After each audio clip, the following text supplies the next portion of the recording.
Siege was sold by Ubisoft. Rainbow Six Siege is now owned by a different studio other than Ubisoft Montreal. There's a lot of misinformation out there, so I just want to make this video to clear things up. So Rainbow Six Siege is now run by a studio called Vantage Studios. Nothing has changed though.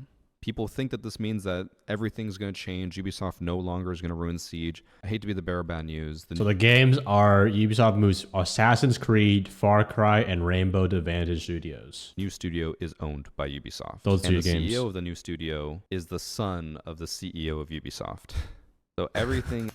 Wait, that's actually kind of hard. Ubisoft's son is... Wait, so he's basically just handing down he's inheriting his fucking... It's still going to be exactly generational wealth.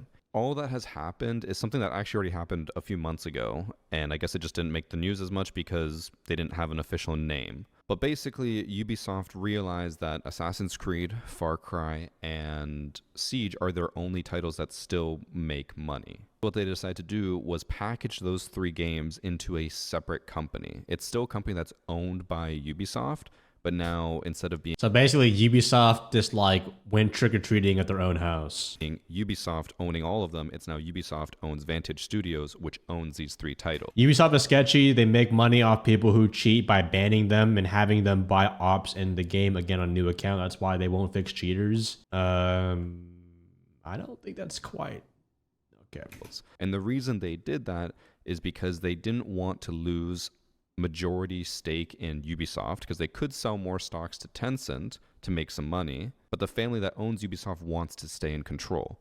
So they made this smaller company that now owns the titles that Tencent can then buy shares of that company. And they bought, it was like $1.2 billion worth of shares, so 25% of the company. And what that allows Ubisoft to do is basically get a cash infusion. Wait, oh shit, my fucking computer's tweaking. Wait, so 25% of it was what, 1.2 billion. So from this investment, does that mean Siege is like worth almost 4 billion? And any other investors they might want for to work Ubisoft with, while still owning Ubisoft and still owning everything entirely. But now Tencent just owns like a 25% share of Siege, Assassin's Creed, and Far Cry. And they bought it for all three of those. Okay, never mind. That makes sense then. Released a press statement about this, which I really don't think changes anything, but basically here it just says Vantage Studios represents a first step in Ubisoft's ongoing transformation with plans to set up additional creative houses and group its brands and franchises under the banner of a shared DNA and development expertise. Bunch of mumbo jumbo, but basically the goal of Vantage Studios and future creative houses is to facilitate stronger and deeper connections between developers and players, which doesn't really mean a whole lot because at the end of the day, this studio still answers to Ubisoft, which then makes ultimate decisions. But they say with this streamlined approach allows for both a higher level of autonomy for developers and a shorter pathway between gathering and implementing player feedback while still offering the benefit of Ubisoft's expertise, services, tools, and tech. So they do say a lot here about just Ubisoft's expertise, services, and tech and tools. I feel like they're patching the game and fixing the anti-cheat with Tonka toys. How it's going to be more independent. It doesn't have to answer to Ubisoft, but at the end of the day, any subsidiary still always answers to their parent company. That's just how any business works. It's not like Vantage Studios can just say like, fuck you, Ubi, we're not going to do anything you want and just do their own thing. It's not how business works. Yeah, because if the son tells his dad, hey, fuck these changes in Siege, that dude's sleeping on the couch. He's sleeping outside, bro. You want to go fix the Ubisoft changes? That the son just has to go upstairs. Go downstairs. Dad, please. Please, no. If you look at any major corporation like Coca-Cola or Unilever, anything like that, they all have millions of subsidiaries that they tell what to do. The only difference really with all this is that Vantage Studios could say, well, we want to employ like this culture on how we approach stuff. And if Ubisoft doesn't care about that small nitty-gritty detail, they might just be like, sure, you do whatever you want. Although 20-30% of the upper player base cheats, although that is kind of a reach, I wouldn't be surprised. Just with on surface level, Ubisoft just makes some questionable changes and things that profit them the most. I would not be surprised if that's something they keep on closed doors. But again, it all depends on what Ubisoft wants to do. But this is all that they said in the press release. It really doesn't change anything. It's just these three games are now 25% more owned by Tencent. Wait, I thought that was Habana. I'm being dead ass, guys. I thought the middle was Siege. I thought that was Habana.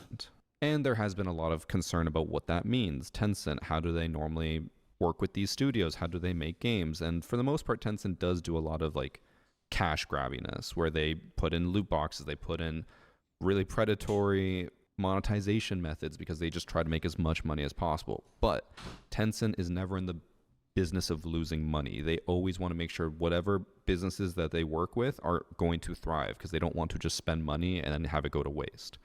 This is actually overall good for Siege, because it means that Tencent will probably come in and be like, hey, you guys need to start doing stuff like right now. They could be like, we don't care if you want to try to. If we look at right here, 50 people playing. Basically, this is probably recorded yesterday, I assume. At a whole peak, 50,000 chat. 50,000 compared to last few months went from, it literally dropped 20, almost 20,000 players. More than 20,000 actually. Well, around, but yeah. You know, if we do look at it though, I feel like at least like 10 or 20% of this player base is from like the Siege X announcement of people will just play in the game because it's free now. But I wouldn't say those are the players that make up the community of like actually like knowing and caring about the game. But change these things slowly over time. Like, do it now because the player base is dwindling and you have to get answers fast. Now, obviously, with them only having a 25% share, it doesn't mean they have complete control. But when you invest 1.2 billion into a company that 1.2 billion only, that's like pocket change, no? like Ubisoft's not doing well, they kind of have to respond at least somewhat nicely to the company that is throwing them a lifeline. So I think overall this will be good for Siege, but everyone keeps saying it's completely changing everything. Nothing has changed. This has already been in the works for the last few months, and not like behind the scenes. Again, this was announced. They talked about this before. It was all over the news that Ubisoft had made this new subsidiary. This is nothing new. It's just that they gave it a name and it's officially launched. And this doesn't excuse anything that's been happening. A lot of people were thinking like, oh, that's why Ubisoft wasn't like updating anything for Siege. It's because of this subsidiary or this purchase or whatever. No. As far as it goes for the developers, everything is just business as usual. So do you guys think this will be good or bad so far in the direction? If is it a good change? Is it like something that's going to help the game be in a bit of a better direction, or is it just kind of like a fucking filler article? I personally think I would assume if it's good, because like he said, like they could at least advocate for more changes. If they're not going to listen to most of the community, maybe people who have shares in the game, and maybe they can, you know, tell Ubisoft, hey, you know, maybe this will make us a bit more money if we add this change or here and there. But I don't think they would necessarily be like, let's bring back ACOG or some shit like that. Nothing too much of the gameplay, but more of like long-term, maybe like keeping in training grounds or like bringing back T-Hun. Maybe more like fundamental things in the game rather than just small changes. Gameplay-wise better, but cosmetic-wise is going to be horrible. Shit, I don't know if we can get any worse than $50 for a bundle here. And elite skins are like $20, $25. Nothing has changed. They're still clocking in 9 to 5, making all the changes that are on the roadmap. Number 1, fix cheaters. Number 2, make a better ranking system. Not everyone and their mother is a champ. 3, fix skill base. You shouldn't hit champ if you're Shadow Mars like Emerald. If they did that, people would like Siege again. Yeah, but the main reason they wanted 2.0 as well is like so people can play more together without having the MMR limit. But like I don't, maybe because I'm not, you know, one of those game like the audience, but I don't remember the last time someone complained about, oh my god, my friend's too high of a level, we can't play together. That they were already planning on implementing. And usually people play at least like a rank above or below each other. But like in a friendly group, it's very rare for someone to be like diamond and one to be like bronze, unless they're like new to the game, of course. And now they just have a different name. That's it. So I hate to be the bearer of bad news for those who thought that this would, you know, completely save Siege and that this is Ubisoft listening to us. It's not. If anything, this is just more of them doing the same. The cat's face is just frustrated we we are now under a new name. And I don't. Yeah, you can't see the cat. Let's look at the cat real quick. Kitty. Chat, should I get a cat or dog when I get a pet? Assuming the worst always, but I don't think this is going to change much. But I feel like maybe Vantage. The cat's more independent, and you can kind of be more flexible with your vacation versus a dog, that needs more constant attention, but I would probably just drop him off at like a friend's house or a family member. More autonomy from Ubisoft, and they can Get choose a what they hyena. want. I don't Okay, think why would I do Ubisoft that? would be fine with that because, again, the Bro, fact have you that guys seen that like TikToker who has a cow in his fucking house, and then he's trying to cook, and the cow just keeps eating everything? CEO of the new studio is just the son of the CEO of Ubisoft means that they're going to be working together a lot, and it's just going to be the dad being like, hey, son, do this. I want you to do this. And then he's going to tell his studio, and it's going to do the same thing. And I know it's not genetics or anything, but when one family is already struggling to run the company, I feel like bringing in your son to run the new part of the company is not going to fix anything. I need people with actual expertise, but what do I know? I'm just a content creator. That's all I had to say about it. Again, not much is going to change, but we can always hope for the best. Just want to make this video because there's a lot of misinformation out there. People are going crazy saying that everything is changing, but Siege is saved. A zombie will now have lingerie elite skin. ACOGs are back. Grenades are in every attacker. Every fucking defender has C4. Shit. Blitz will now be on defense. Everyone can have a secondary shield. What a... it's just the same thing that's been happening for a while. But I guess we'll see with the Season 4 update. If this new studio actually wants to listen to the viewers and the players, they need to change something for Season 4. Season 4 needs to be massive. And if it's not, Year 11 is probably going to be shit. No, 100%. I agree here because think about it. We haven't got a new map in a year and a half. Nighthaven Labs came out November 2023. Actually, no, it's already been 2 years since we had a new map. Wait, 2 years or 1 year? 2 years. 2 years, bro. That's insane. Lair was last map when Tub came out. Yeah. Or fuck, I meant to say Lair. My bad. Did I say Nighthaven? I meant to say Lair. My bad. But what I'm trying to say, we haven't had a new map in a long time. Tencent announced Lair getting removed. Just shut up. No. But to stay on topic, not to side rant too much. Dude, the new operator dude, are they doing an operator remaster next season? Is it gonna be like a Dokkaebi rework or something like that? Does anyone know what it is? But that better hit. That Dokkaebi better give tablets to Oliver frickin' and Thatcher.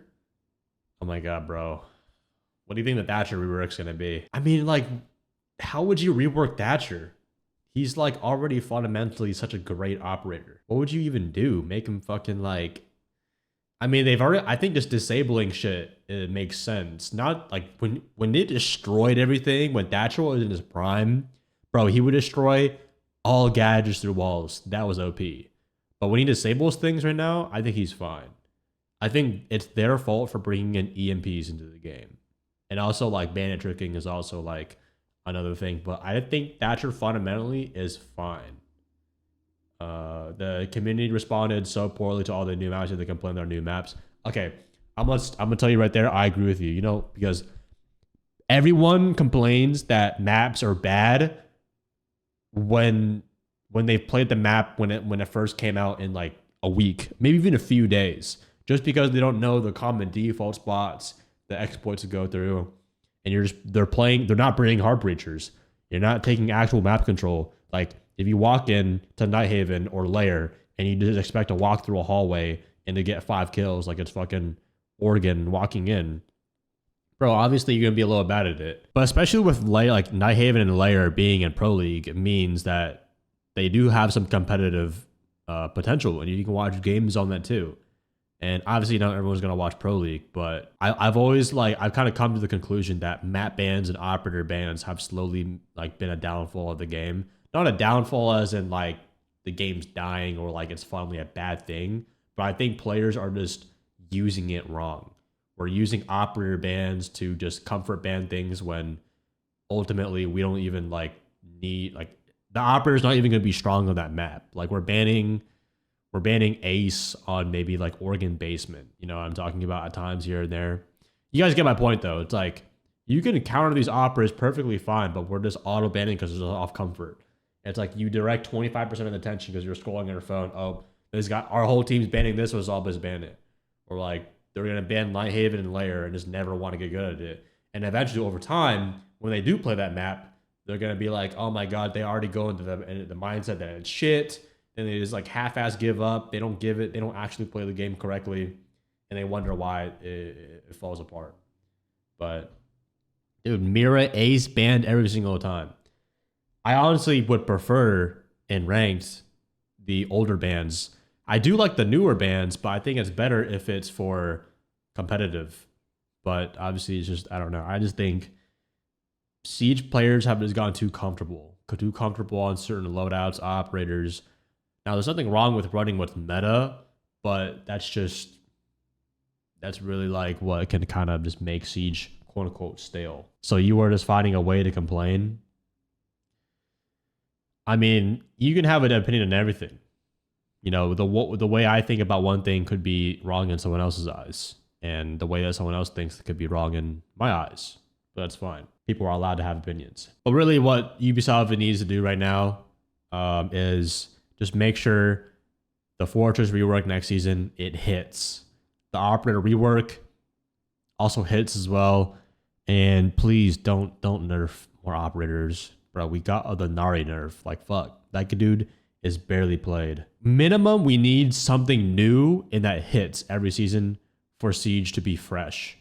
We can't play the same maps every time, and if the new operator is like shit, no one's gonna play it. It's another 3 months of the same season.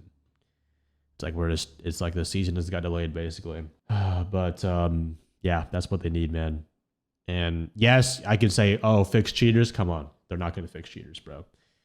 If anything, they might they'll dial them back a little bit, but I feel like without the devs getting the resources they need, there's honestly no point in bringing this, because that could be my number one argument for everything. But everyone knows they need to fix cheaters. But what they need right now is stop recycling content for new events.